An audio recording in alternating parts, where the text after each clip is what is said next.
Welcome to Energize and Revitalize with Dr. Amy. I'm Dr. Amy Cooper-Smith, a doctorate prepared nurse practitioner, and this show is about empowering you to live a radiant, healthy, and balanced life. I'm very excited to introduce today's guest, Melissa Rodway. She is an adventure traveler, having visited over 50 countries. She's the author of the best-selling book, The People You Meet, and she is the host of the Fly Travel podcast, where she interviews other travelers exploring adventure and connection. So, welcome and thank you so much for being here today. Well, thank you, Dr. Amy. It is awesome to be here. I'm really happy to speak with you. Yes. And I always get excited when I get to interview authors because I like to read, and I end up getting to read things that I may not have found otherwise. So I did find your book. It's on Kindle Unlimited, everybody, and you should read it. But it was so fun, and I really enjoyed hearing about your adventures in Southeast Asia. Oh, thank you. That's so kind. I really appreciate that. It's always really lovely when someone who is not your friend or your family member tells you that they enjoy your book. So thank you. Yes. So I have to ask, what inspired you to take off from your life for 3 months or four 3 or 4, months yeah. and travel halfway across the world? Yeah, so I wasn't in love with my work at that point. I was 35, so this was in 2010, so a while ago. But yes, I didn't really have anything keeping me in Toronto, and I had this amazing partner who was very, very well traveled. That's how we met. And he was going off on this journey to make connections with people in Southeast Asia in the luxury travel world, so hotels, tour operators, things like that. And yeah, it was a very easy decision for me to say, "Do you need a plus one?" And here we go. So off we went, and the rest is history in the book, as you know. Yes. So is that something that people do where you're from, or were your friends and family like, whoa, you're okay? What's wrong? Not in my family. They were not surprised. I would say Canadians, not everyone is going to do that, but it's not uncommon as well. And I was 35. I didn't want kids. I didn't want the things that everyone else was doing around me. So, yeah, I mean, it still wasn't an easy decision because I think you actually feel younger when you feel older when you're younger. So in my 20s and 30s, I actually felt like I was supposed to do all these things. But I was just like, it's now or never, to be honest, if I'm going to do something like this. So, yeah, but the aftermath is not easy, right? When you leave your work and your life behind, rebuilding is not the fun part, Mhm. but the fun part is saying, let's get out of here for a while and live a different life. Yeah, and that's a part of the world I haven't seen yet, but the way you described it, I feel like somewhat familiar now with some of those countries that you visited. Yes, a lot of people say that they feel like it's partially my style. I kind of write in a way that makes you feel like you're there with me. And then I really tried to describe all the senses, the smells, the sights, the sounds, all of it. And a lot of people have said they're thrilled that I did these adventures for them. So now they don't have to, because some of them are a little bit wild. But yeah, it's a very magical part of the world for sure. Yeah, and you described very well that sometimes it was uncomfortable physically, Hmm. no air conditioning or being in a crowded bus. And so, how did you find joy in the travel while being uncomfortable? Well, there was not always joy, Amy. I think that travel makes you resilient. It makes you appreciate what you have in your regular life. So I think there's a bit of that. But I think when you're in a situation where you're there for multiple months, you have to either just go for it and adapt to it, or you will be miserable. And towards the end, I got miserable. So that's how I knew it was time to go. But when you're in the beginning, in the middle, and up until that point, everything's temporary and you just have to grin and bear it and just find fun in the small moments. And I think that's part of the fun, right? It's the unknown. That's why people do these things, and the unknown can be good and it can be bad, but the unknown is very exciting, but the unknown is not always glamorous. Do you feel that travel builds resilience, or do you have to have that in you before you go? I think it's both. I think it's not for everybody. I think there's sometimes this fantasy about what travel is, and some people travel very differently, and that's amazing. Everyone should travel in the way that's comfortable for them. But certainly there are types of travel that can pamper you, that can be luxurious, that can be exactly all those things where you don't need to be all that resilient.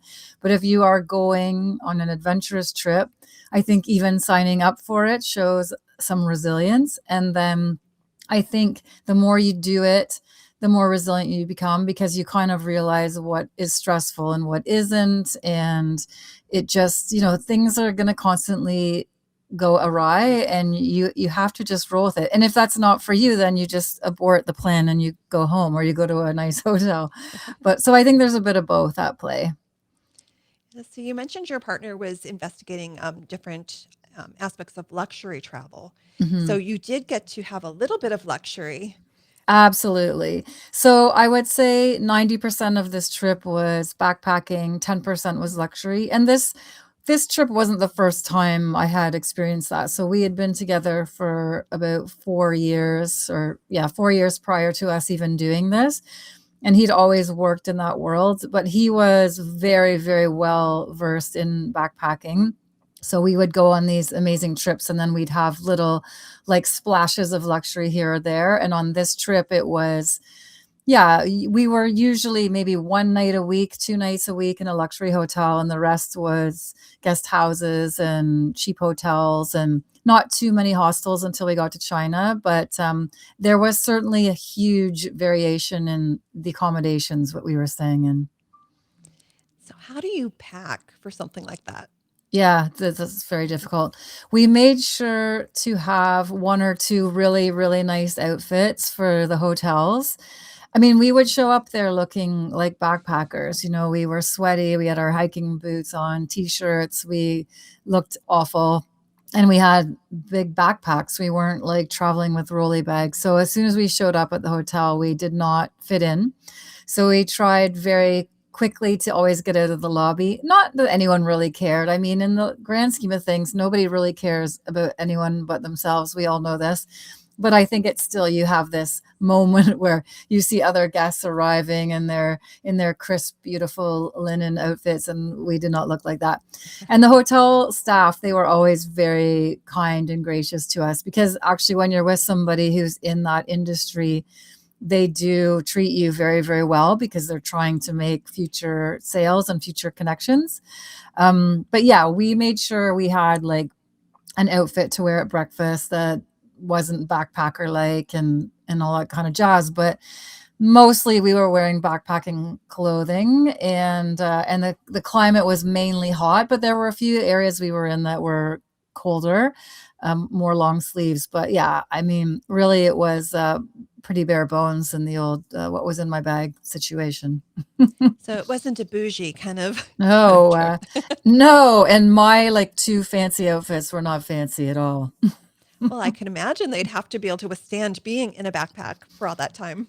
Totally, and I think I picked up, like, the odd sundress here and there that you could, wear at a luxury hotel, so in that part of the world, there are clothes everywhere, there's tons of night markets, and yeah, so it wasn't too stressful that way, it was just more how we showed up wasn't very appealing. So you mentioned the title of your book, "The People You Meet." So how did the people influence your journey?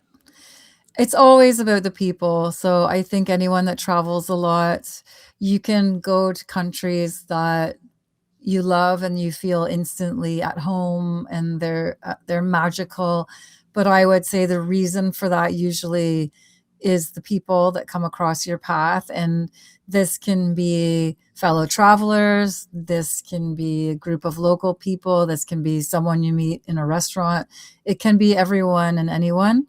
And so I would say on this particular trip, when you are with a partner, it's very different. You're in a different sort of social world where you do have somebody, so people treat you a little bit differently versus being alone. And I've done both. But on this trip, there was one person that really stood out for me, and well, there are two. One of them, I'm sure you're aware of. Her name is Elle, and she was wild and wonderful. She was in her 70s, and had been traveling alone through multiple countries, Mhm. China, India, Southeast Asia, and she had a very wild personality. So she is someone I will never forget. But the person who impacted me most was the woman in the book named B, and B was in her 50s. And B taught me the part of travel ego when it's time to go home. So we were together waiting to get tickets to get on a boat to go somewhere. And she saw these two young women that were probably in their 20s. They were backpacking. And she started watching them for a bit. And then she just looked at me and she said, "It's time. They need to go home." So we had this amazing conversation about travel ego and when the trip is done and recognizing when you've had enough. And that's a message that has stayed with me for my future travel since then, about knowing when the party's over. And I think it's a really good message that I learned from her. Yeah. Was there pressure on you to stay a certain amount of time or to complete a certain amount of the journey? No, I had always imagined I would go for at least 3 months and then I would know. And I also went to a psychic who also told me that I would know. So I was trusting both my Yep. gut and my psychic. But I think I just knew, my partner was going for the long haul. He was out there for 9 months in total, but, I knew I would never last that long because we were on the move, like, almost every 2 days, and that's exhausting. That's a very exhausting pace to keep up for months and months and months.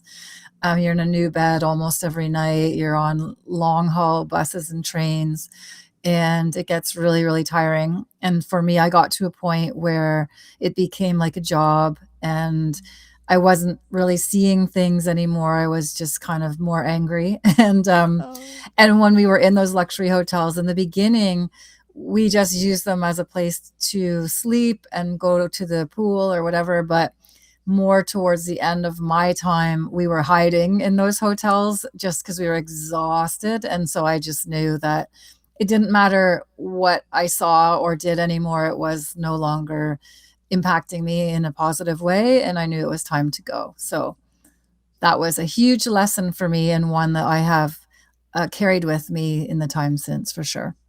absolutely. So, traveling with your partner in those conditions, did that put stress on your relationship? Absolutely, Dr. Amy. I mean, we were very lucky because we had traveled a lot together already, so we knew each other's inner workings and our styles, but I think that what we didn't ever think about was that when you have one person who has a true reason for being there and a goal and a purpose, and that is to create a future business. So, all of this research and these itineraries and these contacts are of value to them. And the other person is there going, "Isn't this fun? La di da." That's two very different experiences. And he did include me in that. I mean, I did lots of hotel site visits with him. I sat in on many meetings because we had been living like this for several years. So this wasn't foreign to me, but it's still not the same. And so that's how this book actually happened, was that after 3 or 4 weeks, I started to realize that I needed something for me. I needed more than just kind of following him around. So on these long buses and trains, I started creating these stories in my head about the places we were going, how I was feeling, the people we were meeting, the food, the scenery, all of it. And then once a week, I would go to these internet cafes because it was 2010. That's how the world worked. Mhm. And I would send out an email once a week, and they were very long emails. And they just took on a life of their own. So, long story short, those emails became this book 15 years later. But in that moment, that was like my task every week, was to send out this amazing story and update about where we were. And that saved me and probably saved our relationship as well because, yeah, it's really, really tough. And you're with somebody 24 hours a day, and someone, he was more in control, making decisions. And I'm a very independent person. And so that becomes challenging after a while as well when you're on someone else's agenda. But more or less, we did very well. But thank goodness I discovered writing on this trip, and that Mhm. was my savior. Yeah, we definitely all need purpose, whatever Yes, that is. yes. Did you know that you were going to make this into a book when you were doing it? I didn't know, but at the time, everyone I sent it to was the response was just so positive, and they couldn't wait for the next installment. And then I heard that they were sending these emails to their friends and family. So I kind of knew it had legs, and it was really fun. It was, it can be very lonely traveling, even when you're with a partner. Sometimes it's more lonely with a partner because your social situation is more isolated. So that was a really good way for me to be connected. But I did have a moment when I left the trip thinking I have enough material for a book. I can go now. But who knew? I didn't know at the time. Perfect. Well, I'm going to have you hold that thought. We're going to pause for a break from our sponsor. You're listening to Energize and Revitalize with Dr. Amy. Don't go anywhere. We'll be right back. Welcome back to Energize and Revitalize with Dr. Amy. I'm Dr. Amy Coopersmith, and my guest today is Melissa Rodway, adventure traveler, author, and podcast host. Hmm. Before the break, we were talking about your book, The People You Meet, excuse me, and your adventures in Southeast Asia and how you spent 3 to 4 months there and met all kinds of amazing people. And you mentioned some highlights from that trip. So, when you got back home, how did you reassimilate into your normal life? Yeah, that's the hard part. So you come back, and to be honest, nobody really cares about your stories. So they pretend to care for about 30 seconds, and then life goes back to normal. But when you don't have a normal anymore, that's the hard part. Mm. So long story short, I ended up going back to university because in my 20s I had dropped out for silly and wild and wonderful reasons, and that had always bothered me. So when I got home, I decided to go finish school. And I was like 36 at this point. And then I stumbled upon the community radio station at the University of Toronto. So it's a campus station.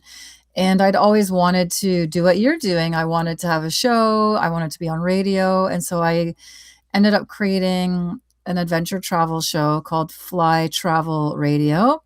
So that was a show that was on for about 6 years, and then it morphed into a podcast. So I couldn't really go anywhere when I got home. I had no money and I was rebuilding. And that was my way of traveling through other people and Mm. making connections and building a travel community. And so that's what I did. That was my next adventure in many, many ways. Yeah, I'm being a relatively new podcast host. It's learning something new, Totally and new. taking your knowledge from other areas and trying to apply it in a way that's interesting. And so it's a lot of fun, but scary too. It's totally scary, and unless you have done it, nobody gets it. So I'm with you. And yeah, you're kind of thrown into the fire, right? And learning how to interview people and get the best out of them in a certain amount of time, and you have to do research, and yeah, there's a lot to it. So I loved my time doing that. It was an amazing journey, but it's certainly, yeah, just like being thrown into the fire. But it you can I think when you do things like that, it starts taking you down other avenues and new journeys. And that's the reason we have to challenge ourselves with things like that. Absolutely. So did you find it fulfilling to hear about other people's adventures, and or did you get wanderlust and need to get back out on the road yourself? Well, I have permanent wanderlust. So, but for a few years, I couldn't go anywhere. And you know what? That wasn't terrible because I think what happens in those situations is it forces you to find adventures in your own backyard. You find things that are free and cheaper to do. And sometimes it's okay to just take a pause and take stock of what's around you and what you're doing. But certainly having that show was a really, really incredible way of feeling like I was out there. And I don't remember ever, I think sometimes, yes, I felt annoyed that I wasn't doing the things that other people were doing. But in other ways, it actually really helped me to rebuild how I wanted to travel down the road and how I saw adventure. And I also made amazing connections. Like a couple of my guests have become really good friends. One of my guests, I never met them in person, and we ended up hiking along the coast of Turkey together for a week. So a lot of really cool things came out of that for me. So I would think I was at the right place at the right time. When you go on adventures now, do you do things differently than when you were younger? Yes. So it's really interesting when you brought up traveling with purpose or finding purpose, because that's what I learned on that trip. And that was the writing part for me, that I needed more than I needed more than just going to hang out. I mean, that's a big part of backpacking sometimes. And I don't mean just hanging out doing nothing, but I just think that my younger self, you were just like, just going from place to place to place and doing whatever, came your way. Whereas now my trips are all focused around being active. So hiking, cycling, that kind of stuff, because like many of us, sit a lot now in my life and I hate it. And I'm an active person. So I really do these trips to be outside as long as I can every day, and just sort of on a mission to travel by my own steam.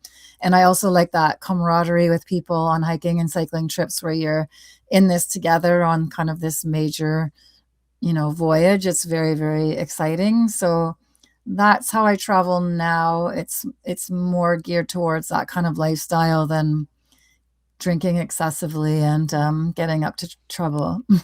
Yeah, it hurts more when we get older too. Oh my God. Can't recover from that hangover. No. So, do you feel like these trips need planning and, you know, uh, like you need to have an itinerary, or do you kind of see what happens? It depends. So I took a year off in 2023, which, I mean, the years are going faster and faster. So 3 years ago now. And that was a series of trips that went anywhere from, I think the shortest was like 2 or 3 weeks, and the longest was 8 weeks. And so it depends. I like variety. So on an 8 week trip, I was doing a couple of group trips, like on my own, but with strangers. And then I'd have a week or two on my own doing my own thing. And some of that would be structured and some of that would be spontaneous. Mm. So I think it depends on the time that you have. If I don't have a lot of time, I'd rather go with a tour company that's like has 10 to 15 people in the group that you've never met before. And you're hiking, cycling, paddling, doing something like that. And I don't really want to organize that, to be honest. But if I have more time, I like the variety of both. I love being with people for a bit and then sort of doing my own thing for a week or two, and then maybe meeting up with some more people. I think variety is really nice with Mm. travel, and it shows you different sides of yourself and other people. Yeah. Do you have specific groups that you feel are safe for these sort of things, or do you find different groups? I have been pretty loyal to G Adventures. They're a company from Canada, and I discovered them in my late 20s, and they do trips all over the world, and now they do every type of trip. So active, adventure, wellness, family Mm. trips, like they have everything and anything. There's another company that's similar called Intrepid. I've used them for a sailing trip I did in Montenegro. And then there's another company I use called Exodus. They're also very good for hiking and cycling. And another one is called U-Tracks. And I've used U-Tracks to do independent trips where they will organize like an apartment for you to stay, and someone there in like a village that you can connect with if you need them. But more or less, you're on your own. It's self-guided. You do what you have to do, but they're still kind of aware that you're there for anything that you might need. So they're also very good. So, my husband is going to hate that you're giving me ideas. Most Because husbands hate me. no, we have different senses of adventure. So while he's doing some, you know, low mileage hiking with me, like he doesn't necessarily want to see these other countries. So Well, you either I'll don't have have to, to do that yeah, with him. yeah, we'll go solo or girls trip. Yeah. Yeah. Do you know, like, I have a partner and we do one trip together every year because he's an awesome traveler, but he doesn't want to do any of the things Yeah. I want to do. But we have a common ground with some things we want to do together. So we do one trip together and one trip apart. It's amazing. Yeah, that's a great idea. Yeah, totally. So if we have listeners that maybe are fearful or they don't know how to get started, where would you recommend they start on their adventure journey? I think that it's easy now. I mean, and I am a big advocate for do what speaks to you, and your journey and adventure does not need to look like anyone else's. So I think there's a lot of intimidation out there, especially on social media. I'm a pretty normal person. I'm normal looking. I'm not perfect. I'm not a model. I have a very normal life. I've just managed to find adventure around that. So I think you should find what speaks to you. And if you're just starting out, I mean, do something that's close by if you want to. There are so many parts of our own backyards that we haven't seen yet. Mm, Go away for a weekend somewhere. And if you're on your own, it's never been easier. There are a million things you can sign up for. I was in Mexico by myself for a couple weeks in 2023 in Oaxaca. You can fill your days with walking tours, food tours, beer and taco trips, paint nights. It is now built for solo people to meet other people for like a few hours or a full day or whatever it is. So wherever you want to go, just get on those sites like Tour Radar, and there's a whole bunch of them. And you're going to meet people and figure it out. Or go on a group trip if you are trying to get your legs, and you learn how to travel through those companies as mm. well, the ones I just listed. So I think it's actually really, really easy, but just take small steps, one thing at a time. And don't overthink it, and don't think the big picture. Like, I actually hate now going to the airport. I hate packing. I hate all of it. And sometimes I'm like, why am I doing this? But if it's like, even that, I have to break down, like, okay, I'm going to do my laundry, then I'm going to pack. Like, it's like one little thing at a time will get you to the bigger part, but it can be overwhelming. Yep. So small steps Small steps. Yeah. and do what feels right for your soul. Totally. Yeah. Yep. Don't compare yourself to anyone else. That's good. Mhm. So we're almost out of time, but where can our listeners learn more about you and find your book and go from Yeah. there? So the book is on Amazon, and it is called The People You Meet. And look for my name, Melissa Rodway, because what I realized is I do not have the People You Oh, Meet title. But I have an awesome subtitle, which is Luxury, Leeches, Love, and Lao Lao, with a host of interesting characters in Southeast Asia. So there you go. ooh, So go there. It's e-reader or paperback. My social media on Instagram is fly_travel_media. That's the best place to learn more about me. And I have a website, flyrodway.com. wonderful. Well, I really want to thank you for sharing your story and both here and through your book. And I do recommend our listeners check it out. Well, thank you so much. I'm so glad to hear that you enjoyed it. And thank you for sharing it with your listeners, Dr. Amy. It's awesome. All right. Thank you. And thanks to our listeners for tuning in to Energize and Revitalize with Dr. Amy. Are there insights you got from this episode or more topics you want to hear about? Send me an email at radiantpodcast2025@gmail.com. Check out past episodes on our YouTube channel, and we're also featured on Apple Podcasts and all your favorite platforms. Please subscribe and leave a 5-star review. It really helps us reach more people just like you. I'll be back next Saturday morning at 7:30 with more expert insights and practical strategies to help you live your best life. Until then, here's to your best life.